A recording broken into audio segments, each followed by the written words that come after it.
Let's jump into it. For those who might have forgotten, My little Gooner. Internet degeneracy. I am very interested in how deep this goes for the My Little Pony stuff. There's gonna be something wild again. I can tell this is gonna be really wild. Why am I getting my own stream recommended? This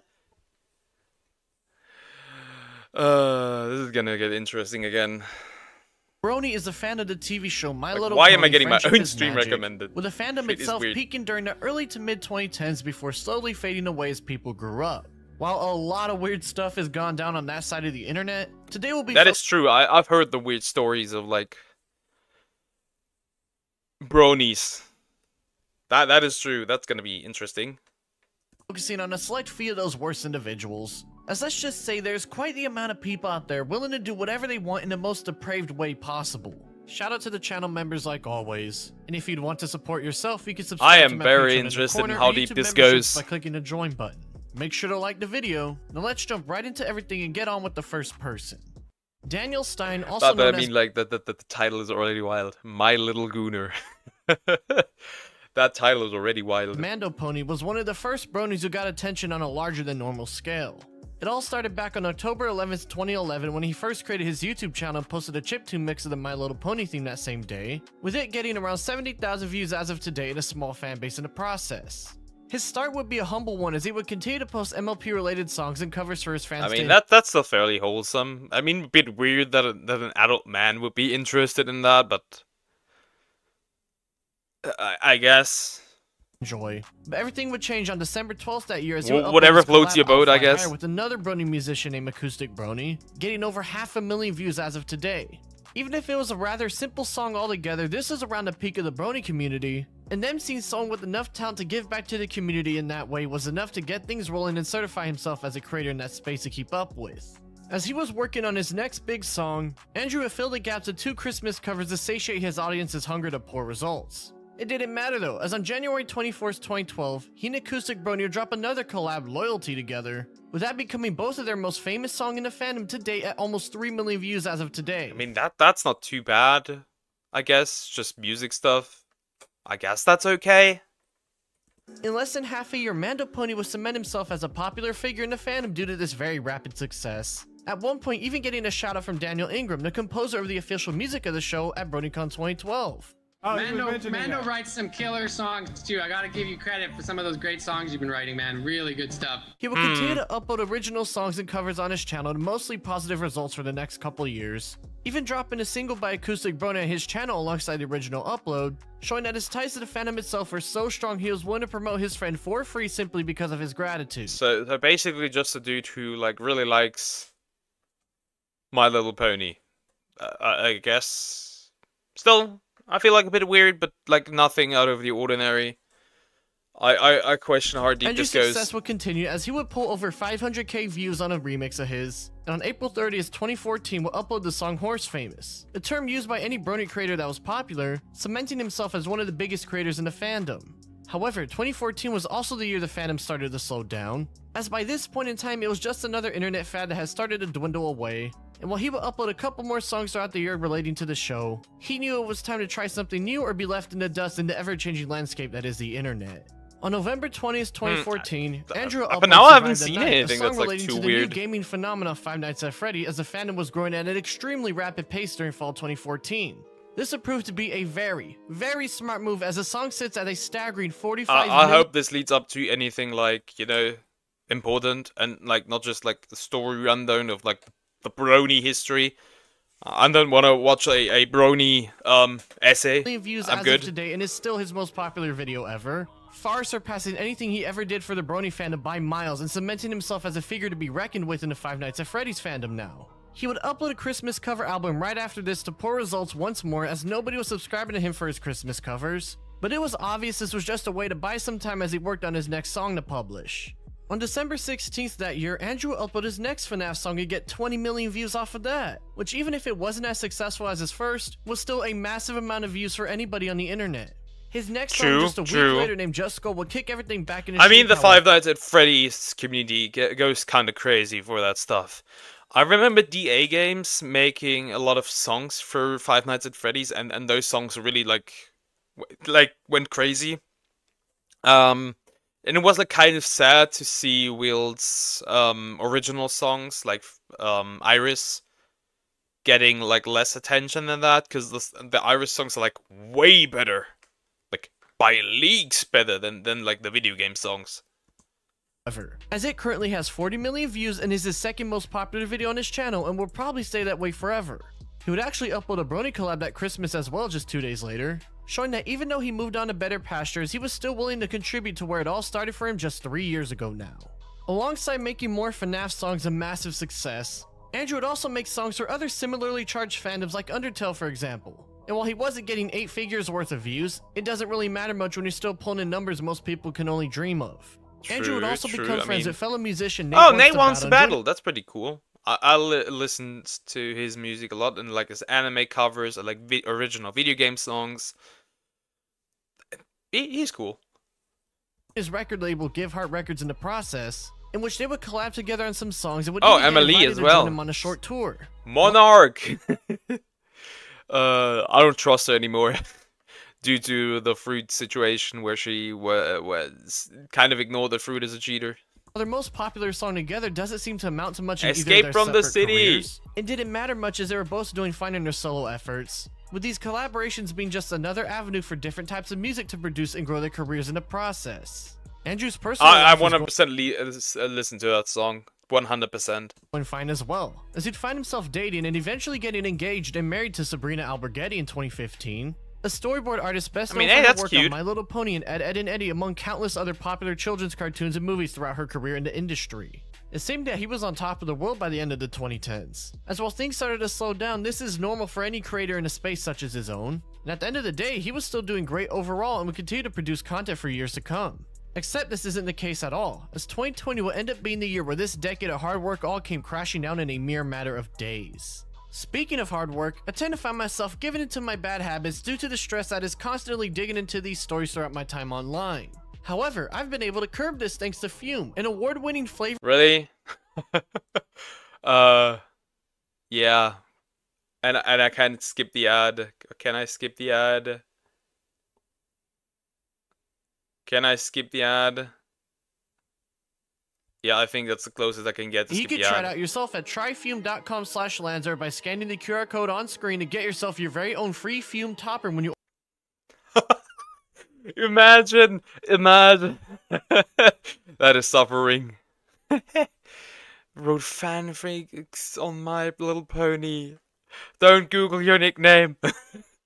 Order your journey pack Weird today. shit is gonna come up. It's easy to slip on and has a much softer and warmer feel to it. And it's also chewable and reusable for those of y'all who like to fidget around as well. I'm definitely going to bring this with me to my next rave this upcoming June. And speaking of June, on June 15th, 2020, Andrew make a post on Twitter saying he was going to stay away or at the very least take it slower on social media, with a lot of people wishing him well as it seems something was going on. Okay. He would go into vague post a bit and retweet stuff from his wife up until the 23rd that month, in which he would go radio silent as people wondered if he was doing all right. I guess we're going to get the My Little Gooner arc here. Right. Is what I'm assuming. Going on with the guy, and while people were initially supportive as it sounded like life was getting rough, it turns out this sudden departure was for a much more different reason. Don't tell me his wife is a degenerate. Sometime in mid-July 2020, a Twitter account named Exposing Andy Stein will come out and leak a bunch of messages between him and a random person on Snapchat talking spicy with him. It turns out that the person he was talking to was a 17-year-old in high school as she approved. It's always the kids. Why is it always the kids? Her age to the people reading by posting her ID, and given that he was 31 at this time, that means a 31-year-old was talking to a 17-year-old. However, before we get into that case, there are a couple other stories that are worth talking about first so y'all can understand what's going on here better. Now, as we know, when people get exposed online, it's unfortunately common for other people to say things with zero evidence. You cannot tell me there isn't some truth to big content creators wanting the little kids or minors. Oh my god. Everything to I back watch up their involves word. minors. In this case, I noticed that like usual. Like this post right here of a supposed FleshTuber drama, minors. VTuber drama, minors. And people like to sexualize autistic people. This shit, minors. Art, minors. Like, what is your problem, dude? anonymous 18-year-old saying he was weird but not backing it up with any evidence. There's even this image floating around when the leaks dropped, but given it's dated 3 years before the new stuff, the font doesn't really match up with how Snapchat looks. The fact that conversation itself screams Photoshop as people don't type like this, like someone saying they have to screenshot something damning, does not sound like a natural conversation at all. And the fact this literally had nothing else ever expanded upon, it's safe to assume this is probably a fake image. There's also another story about a supposed second underage victim now is 15 as well that starts off with them meeting him after they told him happy birthday and started chatting months later with him apparently sending nudes to him.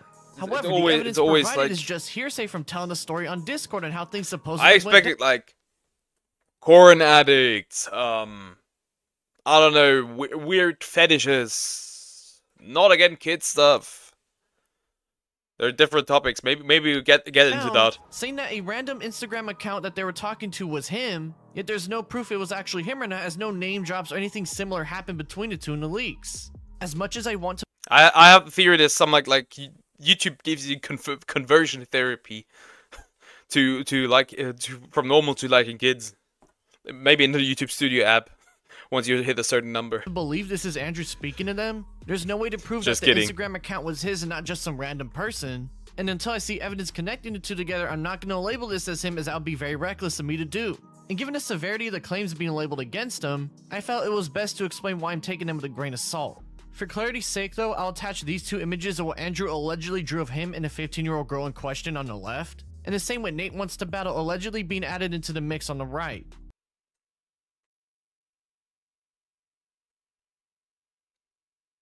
Nate wants to battle on the other side. Bro, you good? Given I have no way of sourcing what DMs these images are from and are only told he drew these as part of the story, it's best to let y'all see them for yourselves, as if someone who's closer to the story recognizes these, they can add some much needed context. It doesn't matter that much though, as the main story at hand would have over 100 screenshots of their Snapchat messages together, and while it would be redundant to go through that'd be a wild Google document if that dropped nowadays. Every single one of them, the majority are very interesting to read. As a reminder, the girl was underage until her birthday on September 26, 2019 when she would turn 18, yet Andrew here was sending nude photos to her a month before that in August 2019. Brother, aren't you married? I hate cheaters. I think their head should be, yeah, I can't say that. Their dynamics seem to already be very spicy judging off their messages. They would continue to send messages like this back and forth as they both seem to be infatuated with each other, and it was extremely clear that Andrew was very much into this girl. It seemed that they had been talking for a while, as a post from April 9th, 2019 would be seen with Andrew's entire face shown and everything, and at one point would even express how he wants to keep her a secret as he doesn't want no one to know about their dynamic, with her saying she keeps stuff like this a secret in an ironic twist of fate as we're going through these images right now. At one point he would even say that it's probably wrong of him to be attracted to her, however either because of his marriage or because of her age, no one knows for certain, but it was still pretty unfortunate to see. So let me get that straight. Talks to a minor. Cheats. We're off to a great start. This is just 9 minutes. He knows what he's doing was wrong, yet kept it up because he couldn't control himself. This would escalate into more cheating on his wife with the girl, as they would share intimate moments with each other that YouTube doesn't want me to specify, but I'm sure you get the point. And at one point, Andrew would even sexting a minor. Even open up about how he and his wife hadn't been physical with each other for over a year and a half now, with him going on to state her issues and how it affects him and the way he goes about his love life with her and such.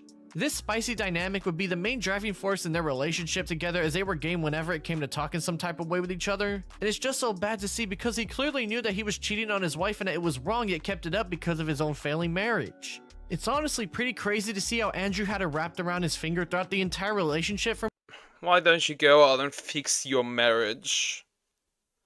Why don't you just fix your fucking marriage? God, I hate cheaters in every single form. I fucking hate them. From what it seems, and at one point would even ponder the idea of flying over to meet up IRL to do stuff together despite everything that had been going on. Ew. Your dynamic would continue after she turned 18 as it seemed to keep going with no stop in sight. Now Even it's going all legal. the way into January 2020, almost a full year since adding each other. On that note, there are literally dudes that out there that are spawn camping on like 17-year-olds for them to push them into OnlyFans. That's wild, by the way. Things would stop on January 8th, however, with the exact reason unknown, but either way, we now know that this was going on for almost a full whole year and it was only recently exposed. After finishing up the leaks, one thing that's worth pointing out is that no ages are ever exchanged between one another. And again, that one message where he says he knows what he was doing was wrong could imply he was making reference to cheating on his wife rather than knowing he was talking to an underage person. It's something that caught my attention because even though we know the girl was underage when they first started talking, we don't know if he ever knew that or not. But it didn't matter much to the public as the story will blow up in those circles and make its way around the I mean, there are people out there, like, also minus, that are pretty much evil and like, try to lie or hide it. Again, he said, we do not know about this. So I cannot comment on that, if that is the case or not. If it was the case, that's evil. Even though he's a filthy cheater, that's still evil. internet. Once all this news dropped, Andrew would private his Twitter page, turn off the likes and comments on every single video on his channel, and that alt Instagram account that is said to be his would supposedly disappear around this time frame as well. But again, I have no idea to know if this was at least he didn't lock the replies, because that is a huge mistake. or not. It's just said that the account disappeared after the news dropped. Nate Wants a Battle will unfollow him on Instagram and delete all songs he ever made with him on his channel. And another musician signed a gift card named Casval Wolf would cut him off after being told about what was going on. It seemed that Andrew was going to run away now that he was exposed. And as the months went on, not a single word would come from him as the evidence kept spreading throughout the internet. On March 9th, 2021, Andrew would come back to social media to announce that after being investigated by the Internet Crimes Against Children Task Force by the LAPD that no crime had taken place between him and whoever it was. Given we don't exactly know what the evidence sent their way was, it's safe to assume it was the Snapchat messages as they were the most damning against him. He would go on to say how he failed his wife and such and that he'll be moving forward as he's fine legally, and ends things off saying that any more harassment will be met with the fullest extent. I mean, that reminds me of somebody. That reminds me very much of like Dr. Disrespect. Of the law. He will live up to that as a multitude of posts on exposing Andy Stein have been taken down for copyright reasons, meaning that he's actively trying to silence the spread of this news in any way he possibly can. Of course. It's pretty annoying because we've all seen those messages and how he quite literally was showing his face in Snapchat, and it doesn't really mean anything because this info is already out there, hence this video existing. Andrew would get back to uploading songs later that year, as on October 1st he would upload a Halloween song he made called Trick or Treat in middling results, showing that his fan base is all but kinda gone now. In July 2022, he uploaded another cover song of a Disney property to even worse results, and given that it's related to a property that's aimed at teenagers, it shows that he's still aiming for that demographic. Yeah, imagine making content for like that demographic when you're outed as a minor lover. Despite everything going on. On August 22nd, 2022, he would update people and say that a second police investigation happened and that they determined nothing criminal went down. Again, basically saying that he's fine legally.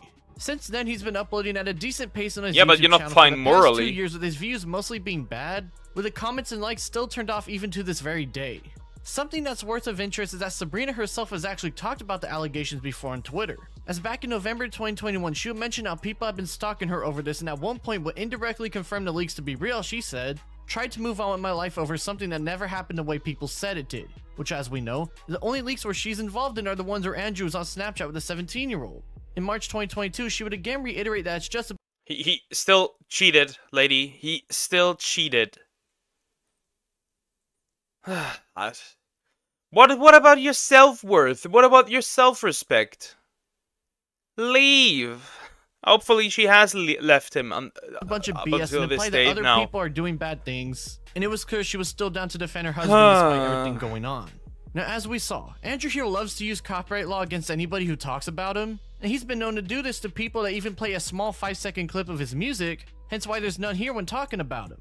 In fact, he's still up to abusing YouTube's built-in reporting systems as in February 2024, a YouTuber named Sacharis will upload the video going over his story and get a lot of views in the process, in which Andrew here was sent in a privacy complaint to try and take it down despite the screenshots being sourced from the proper archives of what went down. He'll most likely send in a privacy complaint once he sees this video, but I've been through this plenty of times with the kinds of people I've covered in the past, so it's no sweat off my back. However, the one thing that's Oh. guess if that happens, the video's gone. Still is that even though we know Andrew was talking to a 17-year-old when he was 31, we don't have any proof if he knew, as they never exchanged ages in any of the leaks. Despite being the opener for this video, I feel this story isn't over just yet, and despite what countless people like that's the problem. We do not know, like, if he was aware of the age, but there have apparently, like, other screenshots about other minors, 15-year-olds and stuff, so I don't know. Difficult videos have to been say. saying online, it seems they didn't ask the right questions to themselves in researching and just took everything at face value. I'm certainly going to look into this further and see what else I can find for a potential future video, because it seems that there's more going on here than what people have been led to believe about the entire situation. Zach Kays, aka Toon Critic Y2K, was a YouTuber who specialized Yay, in we get another one! We got another one! creating brony-related content on his channel. While he was never the biggest or even notable outside the niche circle that was the brony fandom, he was known enough throughout those circles to be considered horse famous and would wear that name proudly in his online horse career. famous? Of course, some stuff went down, as you can probably guess, and let's just sure, say that buddy. it was indeed pretty bad to see. Sure. Before he was Horse known as Toon famous. Critic, he Sure. used to go by the name of FlameAmigo619 and was a proud user of the site Yeah, some people are really weird. That is true. fanfiction.net. He would write a handful of stories This about goes above multiple weird, though. properties, including Sonic the Hedgehog and My Little Pony, of course. However, one of the more interesting franchises listed was Why did you say Sonic the Hedgehog so like it means anything? I don't want to know. I don't want to know. Thomas the Tank Engine. And people Leave soon my find out he blue wrote a hedgehog story called alone. Thomas the Romeo Engine and published it in February 2008 when he Yeah, was horse famous. just 16 years old.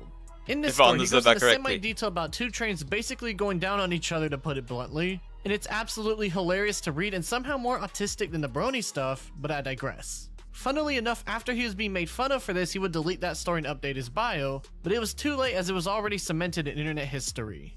Toon Critic even used to do fandoms for the show as well, with a small handful remaining as these were posted well over a decade ago now before he took them down. Bleh. I didn't lose it. That is weirding me out.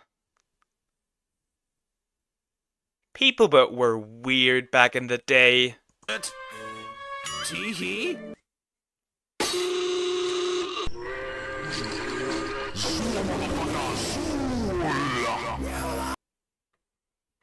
People were weird back in the day.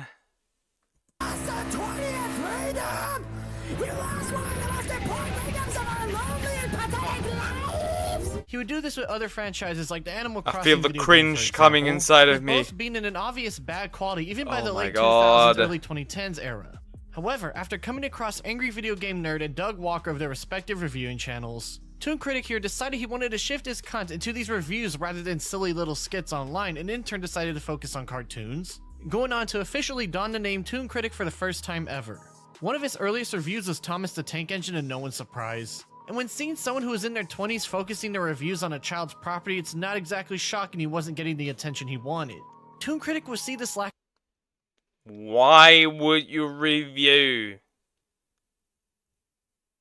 Thomas the Tank Engine? What? Huh? Why would you do that? Yeah, the epic memes, 2007 memes, true. Lack of growth as a major issue of his, and so in May 2012 he would move on to the ever-growing brony community, as it was arguably the peak of the fandom's existence with the ever-growing popularity of My Little Pony Friendship is Magic back in the early 2010s. He would get himself a pony character to represent his channel and start to create videos reviewing the show and talking about it for people to enjoy, even talking about other Bro properties is technically a VTuber. he found interest in as well, like the Sly Cooper video game series for example. The videos themselves are very simply made with minimal editing and not heavy on the scripting, but he would become a known figure in the community and even become close to someone named Josh Scorcher, another online content creator who dabbled a bit with the brony content back in the early 2010s. These two, alongside many others, would form together this so-called brony analysis community, with some of the heavy hitters being Ink Rose and her 9 million view video talking about a headcanon, There's pony analysis videos.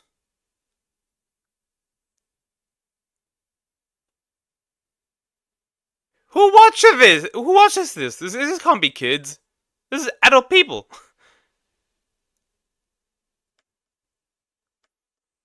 I've seen, like, as a kid I watched like the Thomas the Tank Engine, like, obviously, but like the modern stuff weirds me out nowadays. Who watches this? And Silverquill, with a general analysis getting over 4 million views himself as well. Like, if you are a woman and like you get into this, sure, okay. You probably were a girl, you grew up with this, stayed around, sure. But as a dude, I don't see the appeal. I'll be real. As it is to make fun of these people for caring about a tame child's cartoon, views are views, and this was clearly one of the ways that kickstart an internet career back in the fandom's heyday. While Toon Critic wasn't pulling nearly the same amount of views like those people, he would become close enough to join a big brony Skype group called the Rift Cafe, some sort of fanfiction-esque type group that no doubt helped him big more connections through networking with others.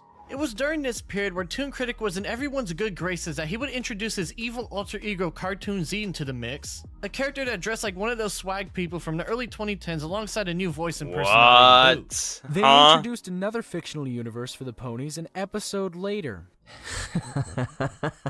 You're both so naive. Nothing's changed since Toon first met you both. There was even this sort of thing where he'd upload Bro is talking with himself. Okay. videos on other people's channels using this character as a way of hacking them, which, while pretty weird, it wasn't anything bad, so whatever. There's even this whole lore write-up about the Cartoon Z character coming into existence through like a beam in the sky and fighting other stuff on the Rift Cafe wiki. So while it was clear this was mainly just a really bizarre way of a group of odd people having fun with each other, it wasn't anything bad, it seemed. Of course, it comes to no one's surprise there's still a bunch of more stuff going on here with Toon Critic, as let's just say his reputation in the community was a bit more shaky than it initially seemed. BronyCon was a convention that ran from 2011 to 2019. There's no way they have their own convention. There is no way they have their own convention. There's just no way they have their own convention. This was seen as the de facto convention for anything MLP related back in the 2010 era. That is very interesting. And all that, but we're not here for that. We're here for the bizarre to say the least. Such as how the founder of BronyCon, Purple Tinker, was accused of being a meth dealer who was arrested during BronyCon 2012. Let me read that. Several security staff members have been useless to the situation, making claims ranging from attempting to assassinate JAC to running a meth distribution ring and being arrested and held in a state prison indefinitely. What the fuck? Okay. However, it turns out they're actually live streaming during that period in which they were arrested. How do you go from My Little Pony to assassination to meth dealing? Huh? Some random person was starting to pop for Ohio, drama reasons. of course. It's pretty weird, but nothing bad. And while Toon Critic himself would enjoy his time at these multiple conventions and even get a picture with the creator of the show, Lauren Faust, it seemed that people didn't exactly like him despite what it seemed like on YouTube. At the Brony convention BabsCon 2017, 3 people get their hands on Toon Critic's beloved hat and put it in the toilet for shits and giggles. This would eventually lead to allegations started by Toon Critic of them asking a girl who went to get the hat. What is this, high school? Is this a high school, okay. High school bullying? To show her boobs in exchange for it, that which led to them getting banned from the convention for alleged sexual harassment. Given it's virtually only word of mouth, the girl said she wasn't harassed like that, and the fact I really don't give enough of a fuck to look into this, it's likely Toon Critic was just mad someone stole his hat and put it in the toilet and he wanted revenge. However, this story is nothing compared to the next, and for those familiar with older internet lore, you might know what's coming up. Bro has been around a lot of people. Like from like Trevor of like GTA 5 to like, I don't know, the dude from like the CW Atom from like the CW shows. Someone named Minty Root would be invited to BronyCon 2015 alongside other random people and given their own plushie dolls, with the one on-screen being the one given to Minty. She would get a hotel room with some other random people, and one night she'd leave to go hang out with another friend of hers. When she came back to the room, she realized she'd forgotten her key, and when asking to get back in, they told her to go away, with her assuming they threw a party but didn't invite her as she went on to chill in the lobby for the night. Later, when she was let back in, she was told not to touch her plushie because, and I quote, Toon Critic took it and rubbed it down his pants.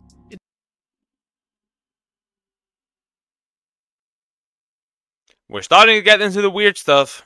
Turns out that Toon Critic had an orgy in a room with the other people, and the reason Minty wasn't invited was because the chick thought she was gay after she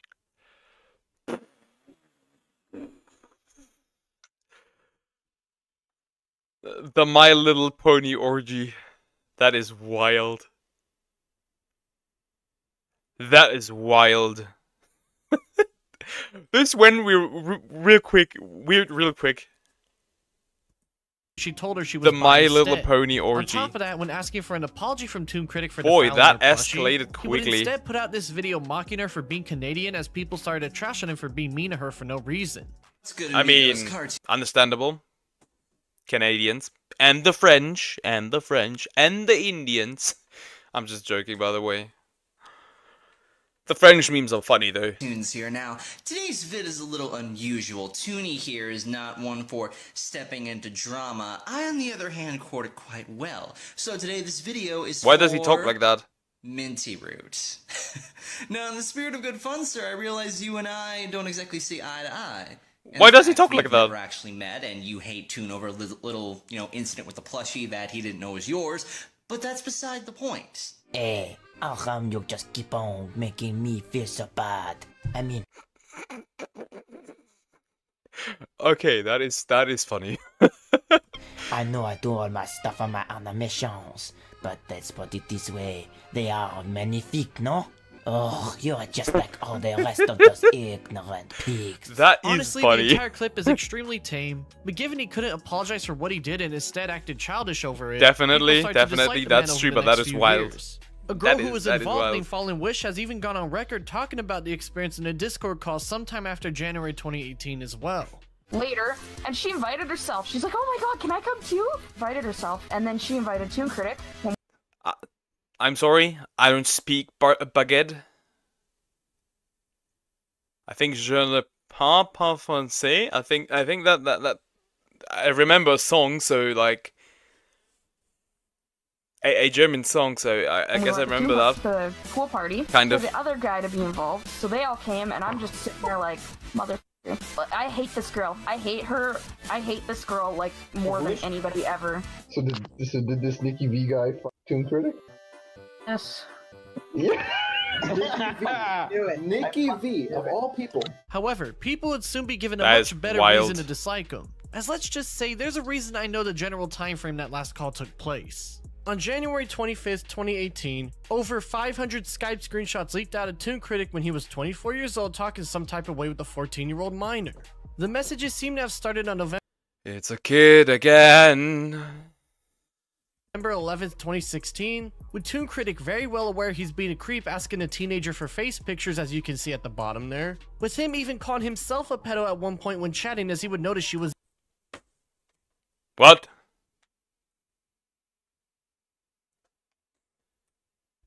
Yeah. into him.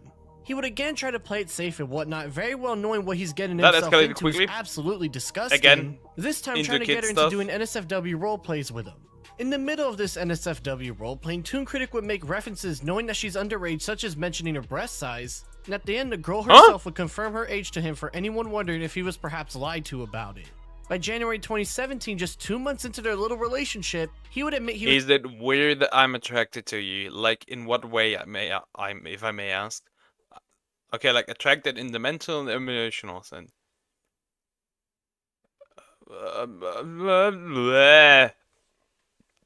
attracted to her in a mental and emotional sense, and in May that year would ask if she wanted to take things a step further in their relationship of sorts. He would then straight up say that he's into her, which is just sick, and she wouldn't see an issue with this given she's so young, with it being very obvious he got her right where he wanted her to be. In August that year, when talking about potentially meeting up at a convention together, Don't meet up. she Don't would meet say how up. she Don't might meet not up. want to take it any further, with Toon Critic implying that what went down in their roleplays would go down in real life if it were just the two of them. As he would clearly show how he knows what he's doing is wrong yet kept up with it, in December 2017 he would finally And role-playing. And role-playing. That you cannot forget that. and realized all this was extremely disturbing and gross. Who knows what led to this, but he realized that he had been involved with the now 15-year-old like this for over a year now, with the girl seeming to mainly just be curious more so than anything about why he wanted to stop things. While I can't seem to find a story as to how these leaks got out, it's safe to assume she eventually got to understand this was all completely screwed up and so screenshot everything and dropped them online a month later for the world to see. Oh my god. A screenshot will leak out of Toon Critic confirming this was all real with a friend of his, in which he tries to defend himself saying that the age of consent in the Philippines is 12, despite, you know, this taking place in America and not in another country. True. So, like, why does he come with, like... but even then, it's disgusting. If it wasn't the Philippines, it's still madly disgusting, and you should lose your head. One of those people spreading the news around was Joshua Vida, which, let's just say we'll come back to him later. On the same day the leaks came out, someone would leak a Skype call at Toon Don't Critic tell me had bro with showed the leaks and then was one himself. Oh my god. friends, in which they grilled him for what he was doing as they realized he was a pretty disgusting person. The video itself is pretty boring all things considered, with them telling him to turn himself into the police. But it was very clear when listening to this that, for all intents and purposes, it was over for his horse fame and internet career. I stream daily. Yep, daily. I stream daily.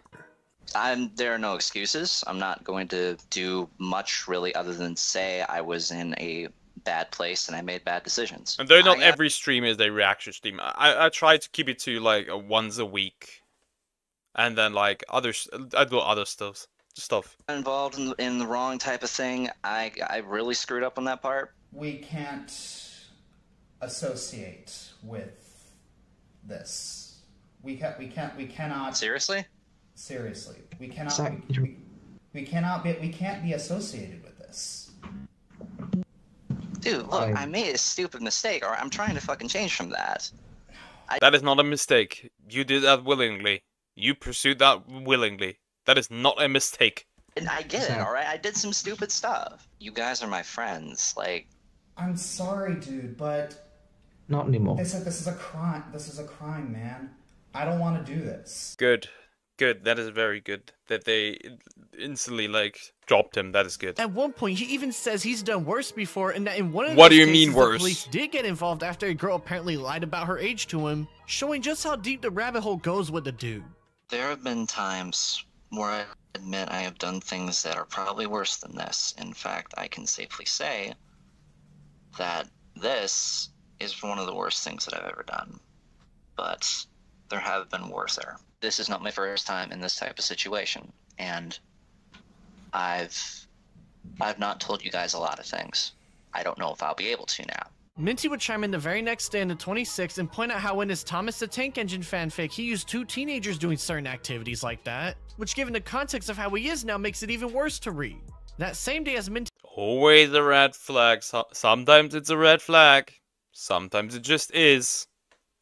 Post, someone else named Abby would come out with a similar experience, showing that he was hitting on her despite being a minor as well, meaning this dude has a track record of talking to underage girls and only got caught recently, which is very disturbing to think about. It was officially over for him by this point, as the news had made its way outside the Brony fandom and into general niche internet circles, but this fallout from everything was just the beginning.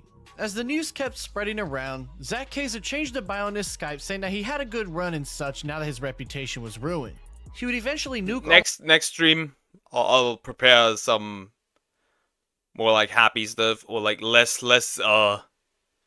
degenerate stuff. Almost every single social media account he had on the internet, and people started to draw up artworks making fun of the guy for very obvious reasons. Hell, somebody would even cosplay as him as a criminal in jail at a BronyCon a few weeks later, much to everyone's amusement. That's wild. With people assuming he was now just gonna simply vanish in the thin Absolutely air. based. Well, there were some very few people trying to defend him because they're complete losers. There's one person named Performance Major who takes the cake, as he would go on to post the most bizarre defense video on the guy and give outsiders an understanding of just how crazy this side of the internet is like.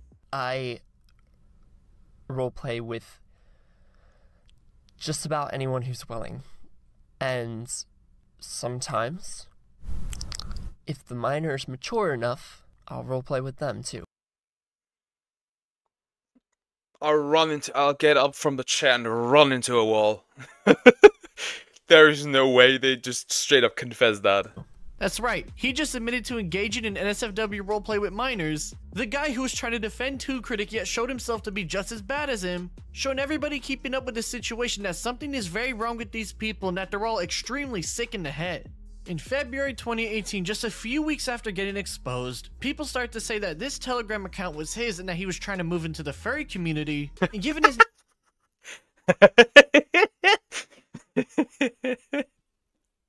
These people have completely different problems. There's a lot of zoophiles in this thing. To anyone's surprise. Not to anyone's surprise. His name is Zach, and the name of the account is Zachy. There was some credence to these rumors. And Around the love same child time, love a is Skype for some account more named reason. The World We Knew was said to be his, and leaked messages to show conversation that heavily implied as such, was people not giving up on keeping up with the dude and his internet whereabouts. In January 2019, over a year later, someone would post a screenshot of a Discord account named Mucha Lucha talking with someone who figured People, what I have to give credit for is the furry community and like like even this community, they do keep up with people that do bad stuff, and they have them on a lookout, and they keep them watching them and what they're doing. The VTuber community doesn't do that as much. Figured out their past, in which they would link Google Docs written to Toon Critic by his former friends before they dropped him, showing that he was indeed this user and was still around on the internet. The link to the first statement is by his former friend Emily, and it still works, in which she mentions how he asked if she wanted to go down on him despite him knowing she was married, showing just how depraved this man was and the lengths he was willing to go to get some action before he eventually settled on teenagers. Ew. The second link works as well still, though it's not as personal as Emily's and is rather short, as the screenshot on screens the entirety of it, with his former friend Joey basically just ranting at him as he cuts him off. The third one has been deleted entirely, so while we don't know what was said, it's safe to assume no it Google was more Doc. the same. In March 2019, Zach would be found out again, but abandoned his Discord account to just a blank profile, in which a leaked message to a friend shows him manipulating what happened a year ago when he was exposed to try and make himself out to be a victim, also showing that the deleted document was written by former friends Will and Katie before they nuked it. It turns out since summer 2018, he had been talking to this random person about how he felt, showing that he misses his friends and regrets talking to minors now that he has this label on him for the rest of his life. He would say how he planned on going to a con despite That does getting exposed seem like the recently, same and person. confirm it was indeed him speaking by name-dropping himself, and his anime roleplay account and new custom character would be leaked online for those keeping up. In March 2020, people find out that Zach was now streaming on Twitch under the name Zephyr the Indie Dingo, as someone recognized his voice when tuning into one of his streams. Here, I'd like to make you a little peace offering with the little, Ah, yes, the most fearsome dragon of all, Michael. Yeah, you can absolutely tell that is the same voice. Yeah. I like more furry stuff, so he definitely tried to get into the furry community. Again. And in November 2021, an account said to be his would be called out online by those still keeping track of him. I say said to be his because no evidence proving it was him would be supplied, but the account would get deleted within the week people called it out, so that means something, Yeah, I probably it was the Since same in this then, case. nothing new has come out about Zach Kays and his whereabouts, but people will always be looking out to warn those about this dangerous man. He clearly knew what he was doing with the girl on Skype was wrong, yet kept it up. And after seeing Emily mention how he tried to bang her despite knowing she was married, it was obvious the reason why was because he was so deprived of human These touch. people are just as disgusting as cheaters. Like, trying to get somebody to cheat is just as disgusting. One of the most heinous things a person can do. Due to what he did, people will always be on the lookout for him, knowing that he was willing to go to such disgusting lengths to satiate his desires. Good. That is only time will tell if the next update one on his good whereabouts thing. will be soon, or if it will be another few years from now. Yeah, it turns out this story isn't over just yet, as on July 18th, 2024, Twitter user Sammy Bill will make a call-out post about someone named GoldNova92 and how he harbors bad people in his Discord server and is overly sexual with people while not taking no for an answer. It seemed like just another random Twitter call-out post, but on August 8th, just a few weeks later, somebody named Vinny would come out and expose it was actually Toon Critic this whole time. He will go on to talk about the old stuff we know already as an introduction for anybody learning about the guy for the first time, and ends things off apologizing to everyone who was in contact with him but didn't know how bad he was, wishing for him to rot and that he will never escape his past no matter how hard he tries. Sammy would retweet the thread now that the cat was out of the bag for Zach Kays here, and the thread in turn would cause a massive cascade of people to come out talking about their experiences with him while he was known under this recent alias Golden Nova. Someone named Reagan will come out and say that he tried to hit on him back in March 2024, but felt... Bro, just like... People are on the lookout for you. You cannot escape. Why do you try to come back?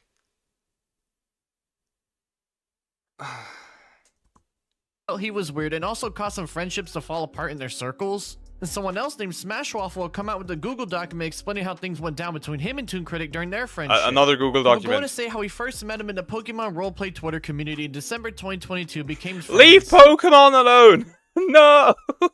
Eventually no. joining the Discord server centered around the subject matter. Toon Critic will even get some art pieces from him at a discount after pressuring him a bit, but it seemed that things were okay so far. Smashwaffle also going to say how Toon Critic would pressure and poke fun at him and others while also making flirtatious and unwanted sexual remarks. Which, while if this was a normal person, it could easily be seen as someone just pushing it too far a bit. Knowing how Toon Critic is like, he clearly had... Bro went after everyone. Men, women, kids. Bro tried to get with anyone. It does not matter. Ulterior motives going on here. Eventually, he would take this too far one day and somebody would leave their Discord server because of it, with Toon Critic downplaying what he did when he explained what was going on. It's just crazy. Something that he's known for doing throughout his time online whenever getting exposed. Smashwaffle would apologize for being misled by him to dislike the other person and for not knowing about his past, which to be fair, nobody in these circles knew about his past. The rest of the document is mostly venting, so it's not worth digging deep into. Okay, so nobody knew about this. Okay. Still up to his old ways I guess. everything that's happened in his life so far. Another person named Rock what are will you come out and doing? make his own thread on the man, also talking about the old stuff as a refresher for anybody new following this whole situation. He would reveal that the FBI apparently investigated the guy alongside the police about the old situation, but nothing ever came of it because nothing physical happened. Going on to say that he met him in March 2023 also on the Twitter roleplay community and eventually became friends due to their similar interests. He would talk about how Toon Critic was overly flirtatious with him and always trying to push things to a more serious tone. Even trying to hook up with the guy at a furry convention in 2023. I'm expecting like happened thankfully, and eventually after months and we've not gotten into like the weird fetishes and stuff. I don't know if that still like is gonna come or not. His friends around him and other miscellaneous stuff. He and some others would have a Discord call with him as these were massive red flags to him, in which they would lay out their issues with the guy on top of how he didn't want to kick out a pedo out of a server before getting pressured into it. Obviously, they didn't know at the time he was one as well. And the rest of the post is a small bit about bro him being also protected pedos. Great. Wild person, and he hangs around the Chicago scene for anybody Great. about his whereabouts in the real world. Next would be somebody named Arvin as they would go on to talk about their experience with Toon Critic. It would start off by exposing 3 of his Twitter roleplay accounts for the public to see, those being Fight Night Bay, The Golden Paw, and Hot to Go Art Calvers, before telling people to block those accounts and that he basically begged them for free art at one point in time. That's their whole story, but still, knowing that these 3 accounts were his was a vital step in exposing the dude some more over half a decade Bro is later. everywhere. Someone named Bro Finnegan is would really come out about everywhere. their experience He's with like a a man, parasite. in which they were going about how in May He's like a 2021, pimple account on your came butt. across someone named You're Tommy, removing it, with it just admin comes account back. here, and that he had a channel to post nudes in his Discord server, which he found a bit off-putting. Now, if I'm being honest here, in this situation, it sounds at worst that Toon Critic was just using him for pleasure and not really caring about the guy himself. But one thing I found interesting was that he also wanted to fly him out one day, just like pretty much everybody else he's spoken to online, showing just how depraved this guy is. Eventually, 14-year-old again. Toon Critic would start using the guy for his money in games and art commissions and such. And despite knowing the dude was at somebody else for over a year by the time 2024 rolled about, he was still trying to convince him to meet up IRL and go down on each other. While dynamics like these are confusing and happen in real life all the time between people, knowing that Zach K's here is preying on a young girl and continues to go after anybody who gives even a slight bit into his advances shows this isn't just some awkward experience, but somebody well aware of the way they act and how they've been doing it for years up to this point. He doesn't change, doesn't like. Post calling out his Twitter roleplay accounts, with 2 new ones called Chug Street Wolf and Unchained Lupine being added. Bro has like 100 Chug Street Wolf has since been olds. deactivated so far, and Unchained Lupine is still around, with it being an RP account based off the character Legoshi from the anime. Bro is Beastars. literally. Another person named Alexander here will go literally and say how Zach 100 befriended him despite knowing about him being burner a survivor accounts. of assault like that, whilst not informing him about preying on minors. Someone named Icarus will come out and drop a couple screenshots of him talking with Toon Critic after Vinny dropped his thread on him, in which the first shows how Toon Critic himself was going on an event about how people are bringing up 6-year-old drama to bury him, with Icarus of course not aware of his past and thinking it was just normal venting going on. Toon Critic would eventually confess to him after being prodded about how he was preying on that girl from back in 2018, but swears he's a changed man now. With Icarus he is not a changed man. This just goes on and on and on. And all that other stuff after linking Vinny's thread.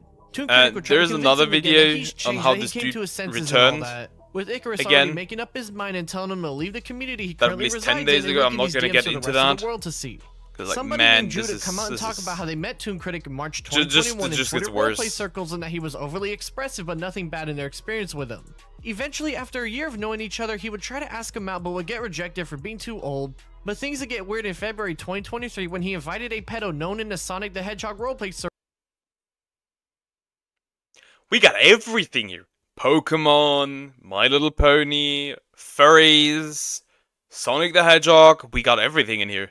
Everyone is here. Circles named Habit into his Discord server one day. He would leak the DMs between each other during that day. He informed him about the dude and eventually got him to confess and leave his shame. the tag engine. But the most important part would be this one line where he says that they had a good roleplay going on and would get shit for it if he doesn't let him go. Which, given that Toon Critic here has talked to a minor himself, comes off with a much different feeling with that context added into the mix.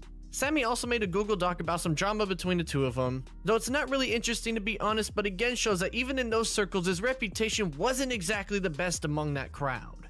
Honestly, I ain't surprised one bit that Toon Critic is still around on the internet, though I gotta say, I was a little bit surprised he was still hanging around these circles similar back to his MLP days. These are the kinds of people who will figure him and his name out pretty easily, and you would think if he at least they're keeping up with him, and as long as they're keeping up with him, here we are. It's pretty clear he cannot return fully. Another identity to go by again. And let's face it, we'll probably find himself in another situation like this however many months or years later because he can't control himself and is always hitting on anybody who speaks to him. It's extremely pathetic, but given that he's done this with a minor before, I have no sympathy. And only time will tell when the next time he'll get exposed on the internet will be. Now Joshua Vita here, despite being one of the people who was pushing the story of Toon Critic around, had his very own similar skeletons in the That is a good question. The problem is like, if like he hasn't really like, I don't know. I think like it has something to do with the laws, because like the question again is, does what he did count as it being a crime committed? That is the question. The closet himself. His story starts back in September 2018 when a minor named Mithart would come to him and his friend Lyle Convoy and tell them how her mother's boyfriend sexually assaulted her. We've seen a couple of times. The first guy wasn't arrested. Dr. Disrespect didn't get anything because there wasn't a crime committed. I don't know. To do about it. Well, yeah. I'll leave that to her discretion, or her other option. There's more. To set up that camera. New person. At least it's a new person. I was just saying to leave her phone plugged in and just have the phone pointed at her. At least it's shorter. Nobody's gonna suspect a phone on the bedside. Because this was word salad. If you see the screen, you can see that it's recording. Yeah. So I flip it over. You better hope it doesn't fall over at night. Yeah. I think it'd be better. I think it'd be better if she surely has a desktop PC or a laptop. She got a new laptop, yeah. Yeah, put the camera on that sucker, have it recording in the corner, minimized, and you're good to go. Are they talking about recording somebody without their consent? Oh. Now, obviously, Loud Convoy here telling her to record her potential and inadvertently produce CP is a pretty bad look, but his story is a whole other can of worms that is not worth getting into right now. The point here is that Vita was okay with this idea himself, and while thankfully they didn't follow through with it and instead made a GoFundMe for Mithart to move out on her own soon, there's a reason Vita is in this video. Now, Vita used to run a Twitter account alongside Lyle and others called the Zoophile Police, an account where they would basically expose and bully zoophiles. Obviously, nobody. Would it be funny if the zoophile bullies was actually a zoophile? Wouldn't it be funny? Issue with this because it's funny to bully people like that, but things that get bad as during a dry spell in his Discord server. No. Zoophiles deserve to be bullied. Like, why are you trying to get with animals, bro? What is your deal? This is not. Hopefully, this is not another hypnotist Zaphos situation. Top of the barrel, Vita would start to post a bunch of very gross messages on the account in April 2020 in an attempt to get drama rolling to satiate his. It's kids again. Boredom. This would cause his friends to disassociate with him for obvious reasons. and in turn a Discord server called the Senate would be created as everyone started to leave the man behind. Vita wouldn't like this and would go on to threaten to dox Lau and his wife in an attempt at revenge against his former friend. This drama would then take a turn for the worst, as just 2 days later someone named Jazz would come out and expose him for grooming them, all while he knew they were underage and he was an adult. And a groomer. Such as sending nude images to them and even threatening them after they were 18, as they've been going around telling people about their relationship behind the scenes. Yeah, this just continues. We just got a whole lot more. He would reply to this online, questioning his approach to the situation now that the jig was up, even going on to try and scare someone by expressing how he's surrounded by minors online in this new community he found himself in now that things were over in the Brony fandom. Vita would eventually put out a Google Doc response that is basically him just ego tripping and saying how not many people care and how he's not the type to apologize but rather attack back on the offensive. Basically, a very odd approach by someone who's just exposed to talking some type of way to a minor online. Great. He'd also try to throw friends under the bus who knew about what was going on, obviously not telling people the reason. I know a few people that like to throw friends and co-workers under the bus in the VTubing space. I'm not gonna say any names though. And they kept quiet was due to them fearing he would do something bad to the girl. Basically some really screwed up yet poor manipulation games going on from a guy trying to control those around him. Even after the initial exposure, he would start to harass Jazz again through a burner account on Twitter, showing that this dude is pretty unhinged alongside the whole talking to minor stuff. This wasn't just it, however, as things got even more interesting when it turned out Jazz wasn't the only minor. By the way, bro has a huge forehead. You could land an airplane on it. Goddamn. You could build an entire apartment complex. That Vita was talking to like that.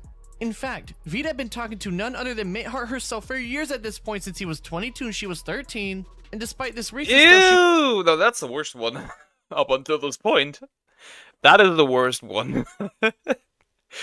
13.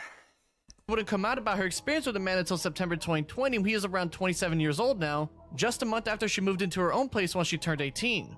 Vita would threaten his own life in an attempt to control her and cause her stress, in which she would make an attempt on her own life but thankfully get the proper medical help she needed to get through things. After this, he'd also try to frame Mithart as a pedo and Zoo themselves by making fake messages and such and trying to spread it around his former inner circle to no avail. And he would continue to contact her and even make these fake apologies to get her back on his good side in this failed attempt at further manipulation.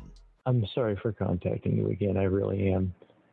I was hoping to give it a while before I did, because I wanted to give you some time, but there's something serious going on I really need to talk to you about. After this, Vita would be officially kicked out of the Brony fandom, as they and others in those niche circles had learned about just how disgusting and insane True and real. But I know there's a lot of good that the internet can do. Like, pay for cancer bills, pay for, like, bills for the veterinarian. I see, like, plenty of VTubers, like, support people in need. It's just that this, like, negative stuff just gets, like, way more elevated as it gets way more views than the positive stuff. he is. However, he'll move on to another one soon after, that being the Dead by Daylight community, now going by the name the Drunken Legion. We really got everyone in this video. Not Dead by Daylight, we really got everyone in this community. In this video. Goddamn. Even Dead by Daylight. Funny enough, a lot of like my experience with the Dead by Daylight community is negative. In his online streaming adventures. He would meet someone named Jib sometime in summer 2020 when they were just 16 years old, in which they would become friends and chat with each other about their lives and such. Eventually, the Mithart news would come Jib's way and they would talk about it with Vita, with him still trying to keep them around because he's sick in the head like that. Jibs would actually open up about their experience with him in a video by a former friend of Vita's named Queen Seraphina, saying how they had a bad habit of removing and re-adding him as a friend because they missed talking about him despite learning these bad things about him. There began a cycle of me repeatedly removing Vita, adding him back because I miss chatting with him, and I'm a little dumb sometimes. Then removing him again, because either something major would happen, I'd have a breakdown, or a friend would ditch me for talking him to him still. Reasonably so. I suppose you'd better try harder to find ways to meet us, huh? Because my D is ready and waiting, what the hell? What the hell? What is this third message? Might I add. But during the time we did speak, he kept pushing boundaries, getting more and more sexual and private, as well as him telling me what to do, and even trying to get me to manipulate Mint into going back to him by using side baiting. It was extremely obvious that Vito was manipulating another impressionable teenager, and eventually more people would contact Jibs and get them to fully drop the guy once and for all. As far as what was going to happen to the guy, Loud Convoy would end up getting I'm gonna be real. I have to cleanse my eyes after this. Like, I'm gonna just, like, pour a bottle of bleach over my face and just melt it off. It's just my brain with Not it. because he was a pedo, however, but because after calling the police on him when he allegedly made an attempt on his own life, he would go on to assault his own mother after being sent for a mental health. Bro goes at everyone. Adult women. Kids. The old mother gets just assaulted. Simple assault. Simple assault. Imagine if he tried to do the deed with his mom. Getting it taken down at his request. Vita also hacked into some BronyCon information database and leaked a bunch of private information of the guests too. Of which course, he would also get arrested for that, was booked in Brunswick County, North Carolina for what he did. Thanks to the sheer immense incompetency of Sequestria Fest, I now have the docs of over 50 fucking people. If you or the emergency contact number of another person who knows you, in case you can't be reached or suffer some sort of injury. Damn, 50 people. Some guy put his mom's he got this a isn't lot the of end information. The Vita story, however, as he was let out on probation for the hacking incident and by all means is a free man. And it would come out in February 2023 that Jibs is still in contact with the man and even gave him the info of a minor at his request despite knowing about his past. Obviously, it's not a very good look at all, but it makes sense why they're still talking to them as they had this attachment formed years ago. So while it was something they very well messed up on, that was over a year ago now as of this video, and they've since cut him off again, hopefully this time for good.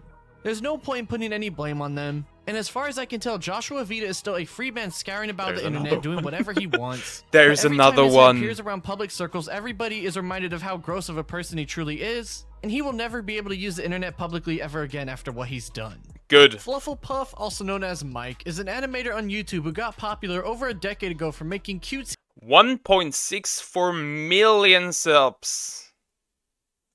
Wow. My Little Pony animations, including their self-insert character aptly named We're Fluffy. continuing the child lover big content creator trope. Puff. He'd also used the character Dan from Dan Versus, another show that was airing on the same channel as MLP, in a lot of his animations as well. And he wasn't no slouch back then either, as he has millions upon millions of views on his channel for his simple fan animations on the TV show. Hell, get this, his most popular video has 68 million views on the website. As even though he fell off given the show and the Brony fandom itself has ran its course, he was still pretty well known in internet animation circles. Well, things that start to get rocky is on June 22nd, 2018, for no good reason, also known as FNGR, would make a video alleging that Mike was dating a 15-year-old at the time, a pretty serious claim to make about the man. He would show a screenshot of a conversation between some random person and another person named Bayfish, in which she says they have an 11-year age gap and recently met up earlier that year in April to hang out. FNGR would then start to rant about Joshua Vita a bit because putting together a proper timeline about a story is borderline impossible for these terminally online losers, before finally getting into the Flufflepuff situation 10 minutes into the video. However, it's so messy and disorganized with barely audible clips playing as the evidence, and though some stuff is said in them that sounds bad, it was presented so poorly it was hard for anybody who wasn't in these circles or was in the yeah, that is to be expected. That was to be expected that is the case in the United States.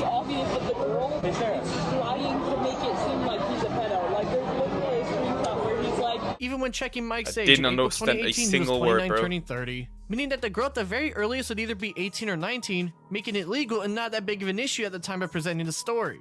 It's no wonder this information never made the rounds back then, as it was frankly very poorly put together, and so for years nothing would ever come of this news as people went on with their lives in expected fashion. However, all that would change as over half a decade later on April 6, 2024, a random Twitter user named Devil Sweets would make a thread talking about the situation themselves for the public. It's like funny, don't date, like he posts like content, don't date a 15-year-old, and guess what he does? This is projection. To see. This time some actual good evidence will be posted, in which back on June 21st, 2019, just a day shy of the 1-year anniversary of FNGR's video, Mike would go on to say that he met her when she was 15 but didn't start dating her until she was either 17 or 18. Even saying that he liked her back when she was a teenager but didn't do nothing before they started dating. That pretty definitively shows that he was into a 15-year-old when he was around 26 years old himself, which is pretty disgusting no matter the context. And Bayfish, yeah, disgusting, but he really didn't, like, he didn't commit a crime. At least he waited. At least he waited, others wouldn't have waited. confirmed that the Oh audio my that god, FNGR this is played just in his video was horrendous. true, though saying it was secretly recorded while trying to downplay everything given they were dating each other. Alongside the confirmed Bayfish story, the thread also shows someone else named Starcy saying back in August 2020 that when she was 16 and Mike was 30, they did stuff together, as even though she admits she was the one who was pushing it to go down between each other. He was 30 when stuff happened with me. I was 16. I mean, I pushed for it to happen, but he still should have said no and not given in. Everyone knows that Mike is a fully grown adult and should have known better and rejected her advances. Even over half a decade later, under the new name Aurelia, she was still in denial about what went down because she had a crush on him, showing just how deep this rabbit hole with Mike goes even years later. Devil Suits would eventually write up a Google Doc about everything they got so far, such as showing an old Gaia Online account of Mike's. I still miss the time when people didn't just drop Google documents but made response videos. That's just me though. That I don't know, but like reading a Google document is like less digestible than watching a video. August 9th, 2012, he would say how he prefers to go by maturity rather than age, with his example even including a 16-year-old. The age of consent is 18. Doesn't matter the maturity of the child. The age of consent is 18. To really show what he likes. Some more leaked messages from Starcy talking with Mike back in August 2018 would come out, in which after finding out he was dating Bayfish when they went down on each other, she would get upset, with Mike trying to be all sad and stuff about his regret for what they did together in a pitiful attempt at emotional manipulation to make her feel bad for him, with a So he cheated. Off with his head. the conversation just waiting off in this weird emotional On the minor. sad boy way as he successfully got her to Double feel sorry for him. over with his There's also head. more allegations made against him, but when looking into him, they seem to all be just hearsay and nothing more, so I'm not gonna go into them. Bayfish would put out a short response the next day on the 10th, basically saying the person who blew the story wide open hadn't spoke to them for about 5 years now and that they're upset about the situation given the circumstances. Going on to say that they're not a victim despite the evidence and trying to twist it onto the user because they had no permission to spread the story. Okay. Also saying that it's bad and kind of just ranting for a bit before anything's off. They would respond back. We're basically almost saying done, no, guys. you and We're that almost Bayfish done blocked with them this first and degenerate such. stuff. And honestly, it's kind of just a That's small gonna be a pissy long match that ass isn't of reaction much video, importance, so we clearly. can move on from this easily enough. On May 8th, 2024, Mike would make his official response, a 21-page Google document going into everything levied against him so far. To put it blunt before we get into it, the response is pretty dog shit all things considered. It's mostly just a bunch of woe is me type statements on how he had such a tough upbringing for being autistic and having depression and anxiety and all that. Having mental health issues is not an excuse. Is the age of consent in Germany 18?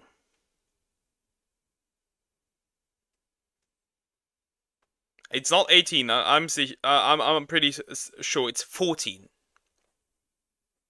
It's 14. The age of consent is 14. I don't know for what stuff though. I think I think there's levels to it.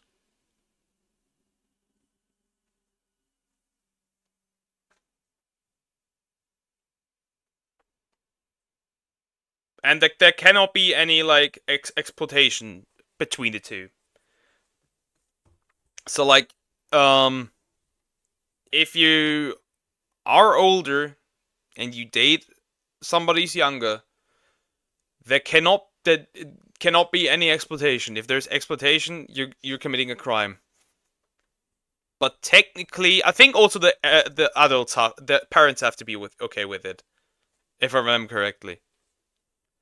Which, let's be real, if you're like 21 trying to date a 14-year-old here in Germany, you're probably dead. You're probably dead, to be fair. Basically priming people to feel would be sorry the for him last before day of your actually life. get into the allegations Pretty so they much. can pity him.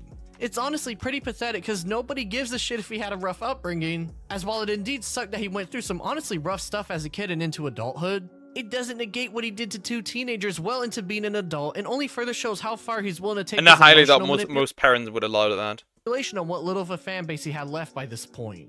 Mike here we're going to say how he never had any relationship before he was an adult, saying how when he was introduced to NSFW roleplay, he got all these little ideas stuck in his head due to this newfound lust he was finally able to engage on. Again, basically trying to sound like a complete loser to get pity from people. It's so dragged out, he even starts to talk about why he started making the MLP videos back in the day and all that, and then finally gets into the Bayfish stuff, saying how she initially lied about her age, but he still hung out with her after finding out she was 15, so this point is basically moot. He would say that after people found out they were dating, the audio FNGR posted would be made public, and that apparently he was Bro should have stopped the moment like he realized she lied about her age. On the other hand, it's really scummy that she lied about her age. Never told in his life dating a minor was wrong, which yeah, okay buddy.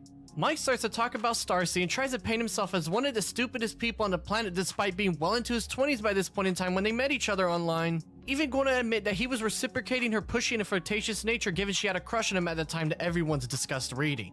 He then talks about the night they went down on each other and again tries to paint it as if he's the stupidest, weakest, most autistic loser on the planet to somehow gain pity from the viewers. Even going to try and say she was the one who forced him into doing all that, despite, you know, being a fully grown 30-year-old adult by this point who met up with a 16-year-old and totally had no idea about her intentions at all, 30 and guys. 16, Michael yeah, going of to course. say that Bayfish is now 24 and that they've been living together for the past 2 years now, that her family has apparently known about this but never had an issue with it, and that none of this is our lives and just theirs, and that he's changed since then.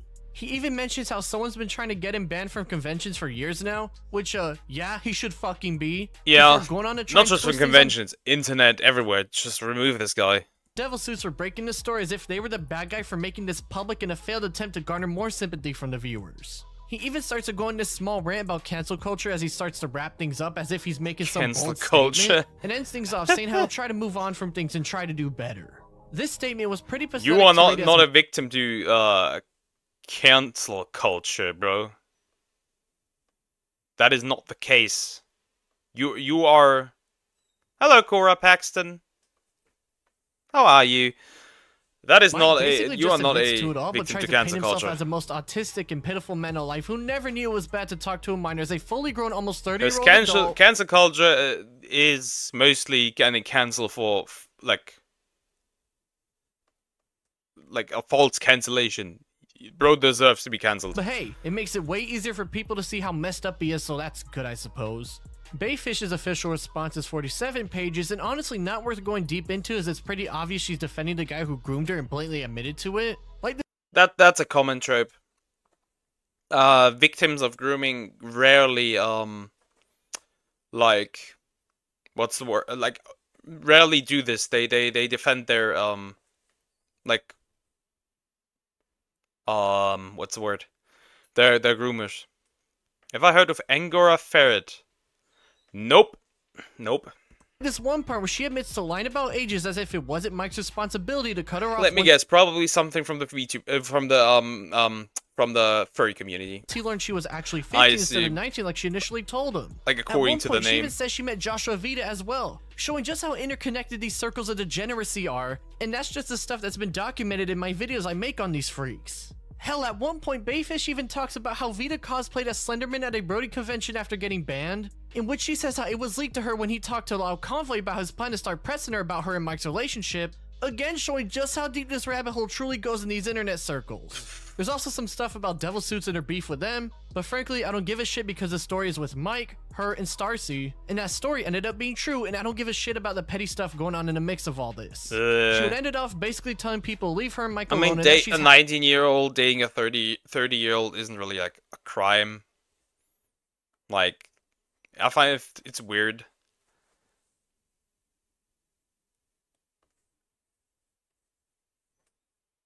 I assumed that this was like some drama stuff. So Angora Ferrets, I'm gonna look that up.